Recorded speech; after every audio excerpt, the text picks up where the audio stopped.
Once that's come off, you'll see that she'll track over the water there, taking off in a westerly direction out towards Ireland, and is going very close to counties Kerry and Cork. Then she'll take a left-hand turn and go into what we call our racetrack. And as you can see, it's aptly named because of the shape. We do two passes in the racetrack. The first one is the cold pass, and that's essentially where we're doing a lot of checks on the aircraft, the rocket, the prevailing winds, and the weather. And then we go into what we call our hot pass, and that's where Launcher 1 goes onto its own battery power and switches to autonomous mode. When we're getting very close to the drop point, our pilots will pull into the aircraft pull-up maneuver. You'll hear on the MCC audio the words release, release, release that will come from the pilots. The rocket will drop on its way to space, and Cosmic Girl will come home to Cornwall. We'll talk about our two pilots first. We have Matthew Stannard, or Stanny, as he likes to be known, our RAF test pilot, who's on secondment from the RAF over to Virgin Orbit. Joining him in the cockpit is Chief Pilot Eric Bippert. The two of them are an incredible team, and we know they're going to do an amazing job for us tonight up above the Atlantic Ocean. Joining them in the back, we have two launch engineers. We have Dale Alexander, and we also have Bryce Schaefer. These four have been amazing. We've really got to know them here in Cornwall. They've been doing test flights around the county, as well as getting into the schools and really inspiring the local school children about maybe becoming a pilot or a launch engineer or working with rockets. So the whole community is definitely cheering them on down here in Cornwall tonight.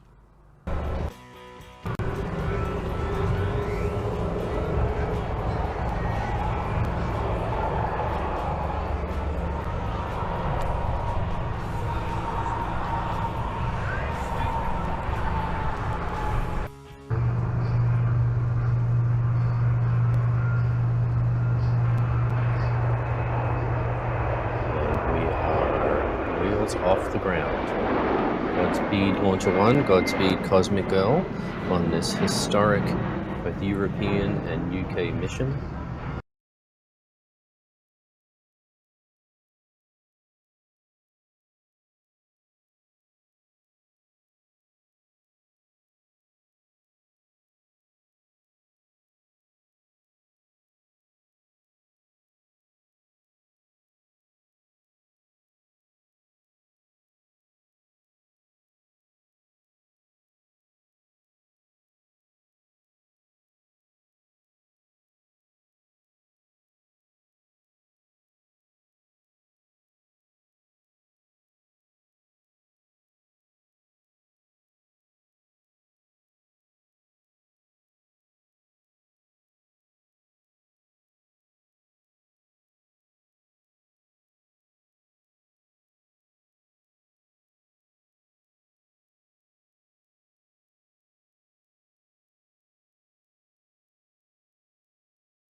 Welcome back. Just a quick update from the MCC. As you can see on the screen right now, we have made it through our cold pass, and we're now working through the hot pass.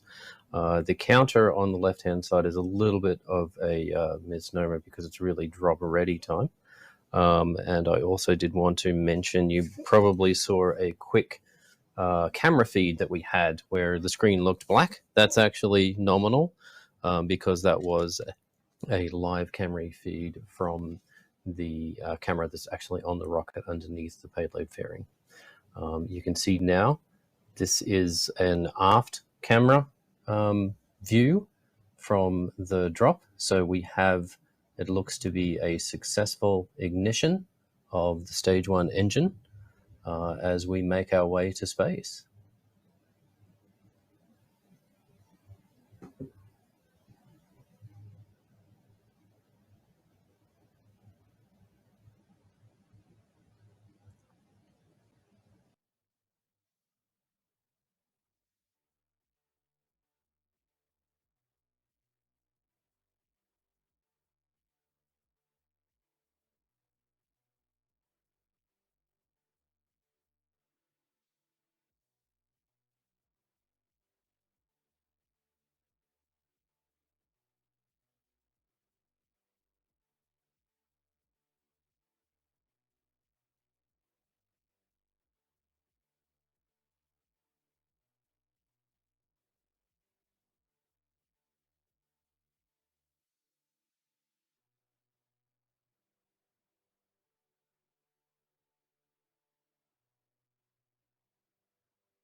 Like I had said before, a lot happens very quickly after drop. You can see here that we're actually getting towards the end of our stage 1 burn. Everything is nominal so far. We've had our pitch up on the bottom, on the burn timer Stage there 1 that you throttle can down see commanded. on the graphical user interface if you do have that one up. We have made it through max Q alpha, which is one of the most stressful physical moments for the rocket, very comfortably through max Q. And then also through our maximum heat, aerodynamic heat heating. We have made it through MECO, our main engine cutoff. That is our Newton 3 engine shutdown, is reported as nominal.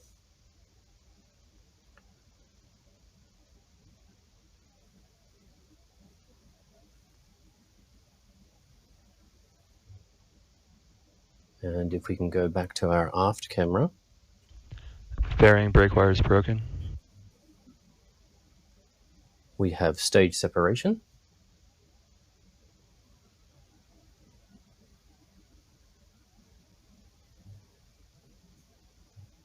You may see dropouts in the data during the flight here. That is expected as we're switching between the different ground stations that are picking up the signal from the rocket.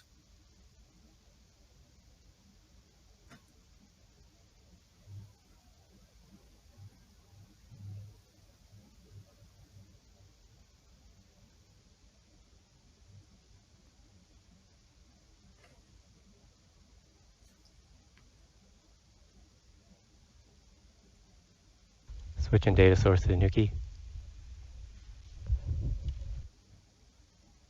Now, as you can see, the trajectory that's being shown on the screen is no longer of Cosmic Girl because she is on her way back to Spaceport Cornwall in the UK. The trajectory is now tracking Launcher 1 as she makes her way down the Atlantic Ocean towards the Canary Islands.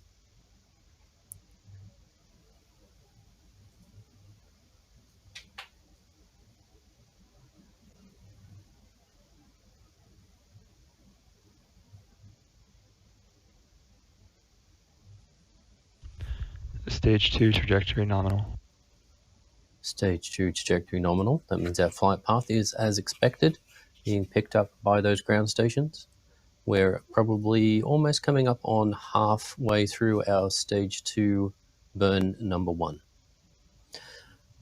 On the GUI here, you can see in the center there, obviously the cool flame coming out the left-hand side, but you can see the fuel and the oxygen leaving the stage as it goes through the engine. Another really neat thing to see is the gimbal over on the left-hand side. The blue square with the dot in the middle shows you the position of the engine as it is steering stage 1. Stage 2 burn nominal.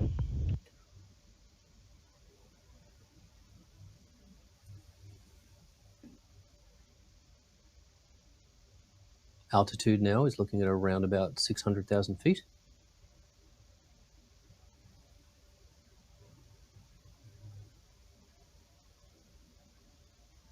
Approximately 3 miles per second.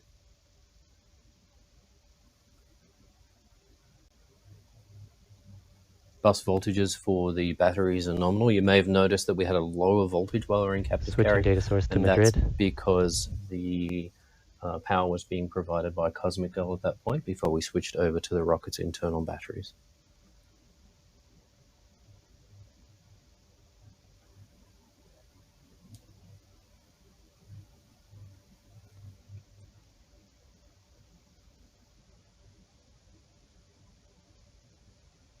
Stage 2 burn is a little longer than the stage 1 burn, so this might take a little while for us to get to second engine cutoff 1.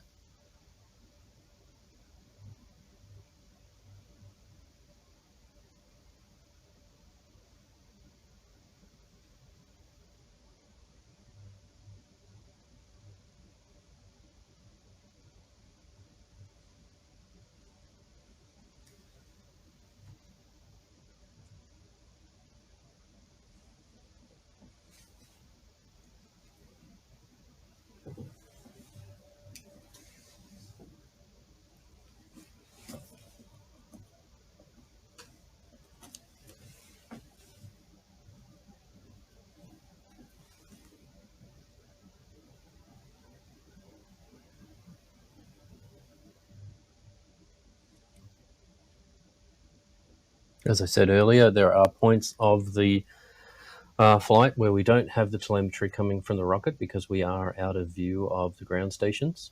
Our flight software folks have implemented a store and forward on our rocket, which means that when we are out of view of the ground stations, we are storing that data so that the next time we do come in view of a ground station, we can download it and Confirm and target back lock through from it. Madrid.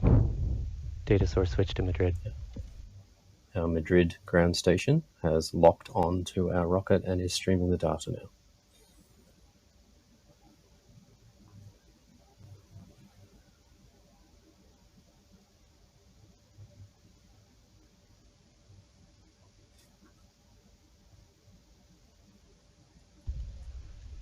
Confirm signal from Maspalomas, switching telemetry source to Maspalomas.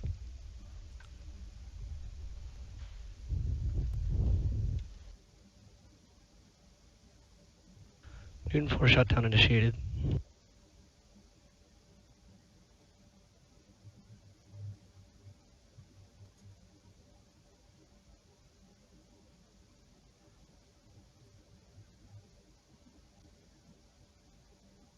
You just heard the call for Newton 4 shutdown. Newton 4 is our stage 2 engine. So that is the completion of the first burn of our second stage.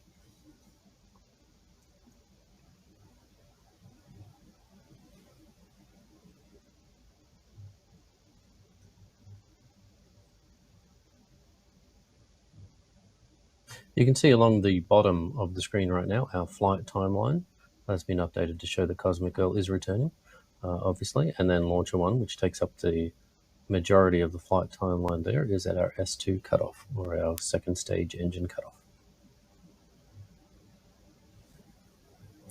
So now's probably a good time to talk a little bit about our rocket profile. Like I said, once we get to drop, a lot of stuff happens very, very quickly. What you might have seen is initially after the drop, around about 5 seconds or so after the drop, because we need to make sure that our aircraft is safe and out of the way, we fire what we call our propellant settling thrusters, or our PSTs, and they're solid rocket boosters that are on the back of Launcher 1, and they give the rocket a little push forward to settle our propellants for stage 1. And then we have that main engine start, or MES, for S1.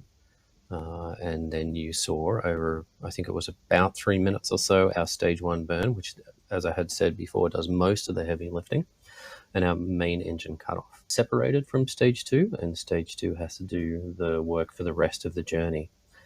We start our second stage engine, which is the burn that just happened, and during that burn, we separate our fairings. And what that does, it opens up the pointy end of the rocket, essentially, through ordnance firing.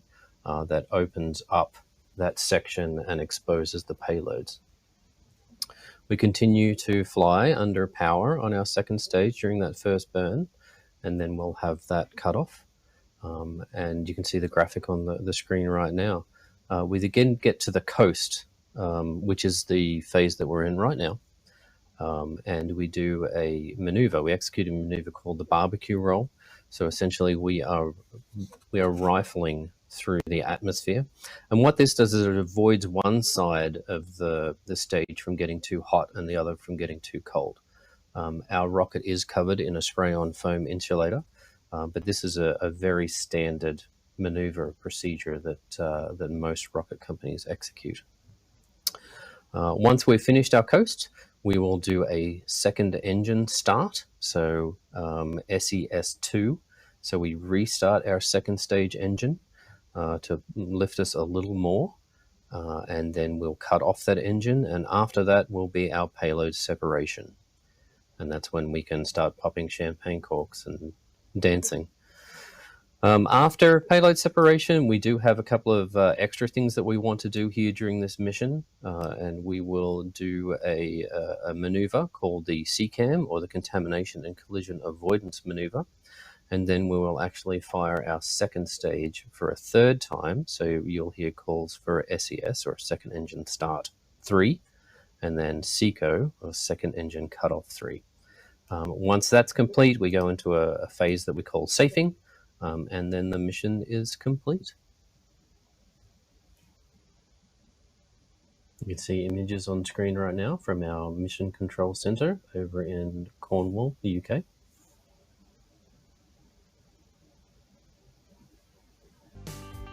LD to SMA on control, do you copy? SMA controls on copy, go ahead. Have you let the tower know that hazardous operations have ended? No, I have not and I cannot, but I can coordinate with Range 1 on FA unit. Copy. Also, did you change the traffic light? No, I did not. Never mind. Sorry, we're going to green. Is it green now? Let me pull up the... It's okay, LC is working it. Okay, copy. Welcome back, everyone. This is, of course, the least interesting part of the flight. We are in S2 coast, so there's not a lot happening, and you're not probably hearing a lot of audio come from the Mission Control Center. But I did want to let you know that Cosmic Girl is only minutes away from landing. That is our primary mission, is safety here at Virgin Orbit, and we want to ensure that our flight crew and all the folks on the ground are ultimately safe at all phases of our mission. So yeah, just a quick update here from the MCC.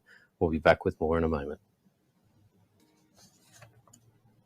Welcome back, everyone. It appears that Launcher 1 has suffered an anomaly which will prevent us from making orbit for this mission. We are looking at the information and data that we have gotten, and we'll be back with you in a moment with more.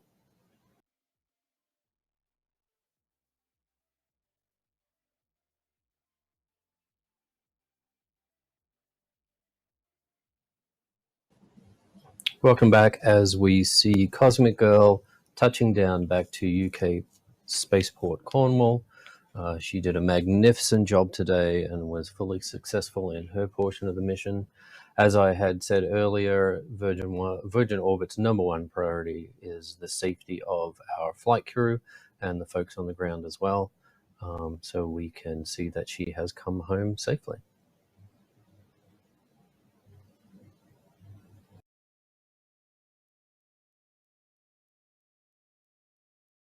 Welcome back, and thanks for sticking with us for this long, everyone. We have experienced an anomaly, and we are gathering more information. I did want to take this opportunity to thank our customers, our Virgin Orbit team, WSN UK Spaceport Cornwall, of course, and our BSL interpreters over in the UK. We're going to be ending our live stream at this point, but please be sure to check out our other channels, our social media channels, for more information as soon as it's available.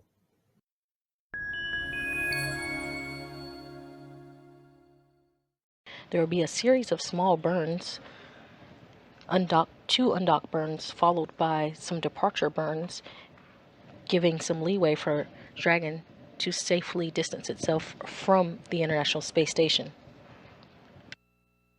We'll have some milestones that come up after Dragon departs the station. That first milestone will be to cross the keep-out sphere and then the approach ellipsoid.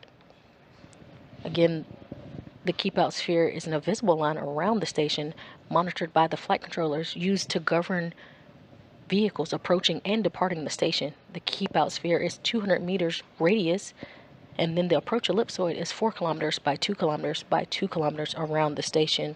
The keep-out sphere allows for 4 orbits of safety if the vehicle lost control, and the approach ellipsoid allows for 24 hours of safety if we lost control of the vehicle.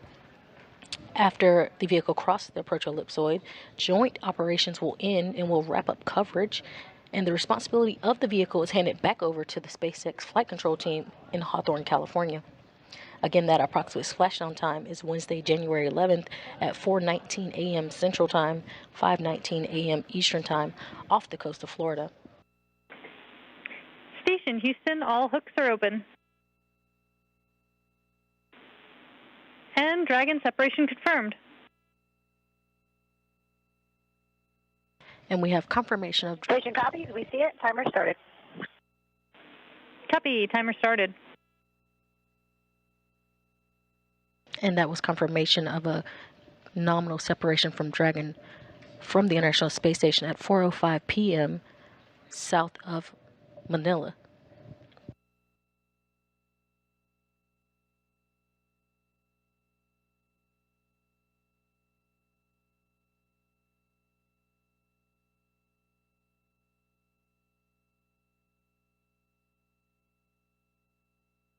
You're currently seeing the first views we have today of Dragon after its departure from the International Space Station.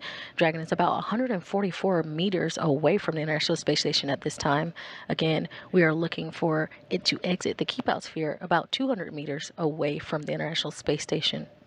That should be coming up here shortly in just about a minute or two.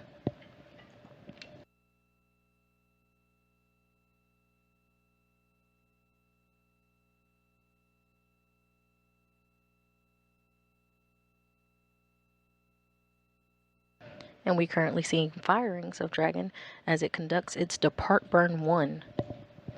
This is to last just about 22 seconds, changing the relative velocity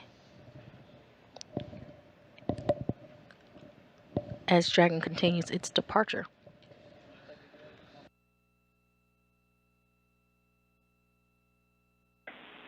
Station Houston on 2, departure burn 1 complete.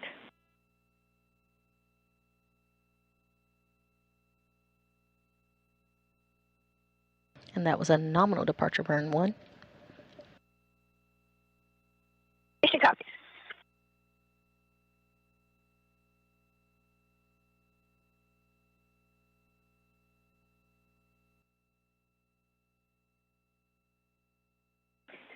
Station Houston, Dragon has exited the keep out sphere.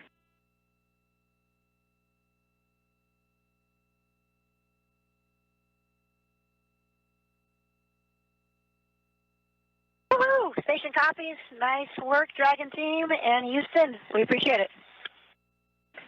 Thank you, Duke.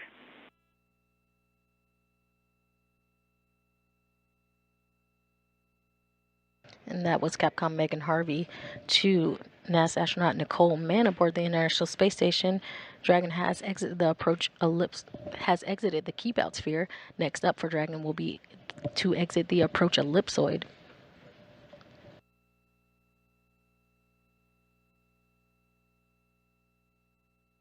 Again, you're seeing live views of Dragon from the external camera from the International Space Station. Dragon is currently 286 meters away from the International Space Station at this time.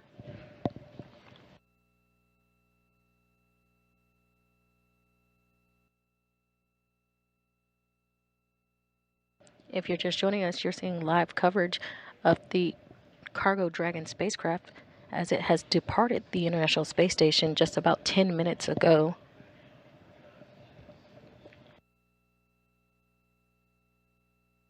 Dragon has exited the keep out sphere, and we are currently awaiting for it to exit the approach ellipsoid. Again, these are two invisible lines around the International Space Station that govern vehicles that come and leave the International Space Station. Dragon's journey to the International Space Station began on November 26 when the spacecraft launched on a Falcon 9 rocket from the Space Launch Complex 39A at Cape Canaveral, Florida. The spacecraft lifted off over the Florida coast with more than 7,700 pounds of science, investigations, and supplies to begin its journey to the International Space Station. Originally slated for November 21st, the launch was moved to November 22nd, where the launch was scrubbed due to bad weather. Dragon was successfully launched aboard the Falcon 9 rocket on SpaceX's 26th commercial resupply mission to the International Space Station 4 days later on November 26th. And Dragon autonomously docked to the International Space Station on November 27th.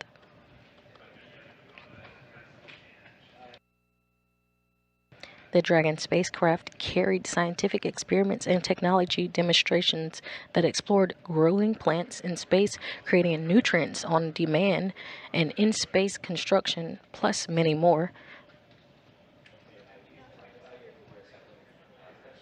The largest element of the cargo load was NASA's second pair of new rollout solar arrays to augment the space station's power system.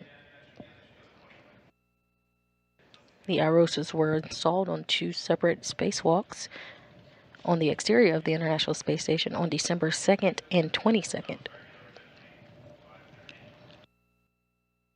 Again, we are looking for Dragon to have a deorbit burn at 3:35 a.m. Central Time on Wednesday, January 11th. followed by a parachute-assisted splashdown off the coast of Florida at 4:19 a.m. Central Time, 5:19 a.m. Eastern Time.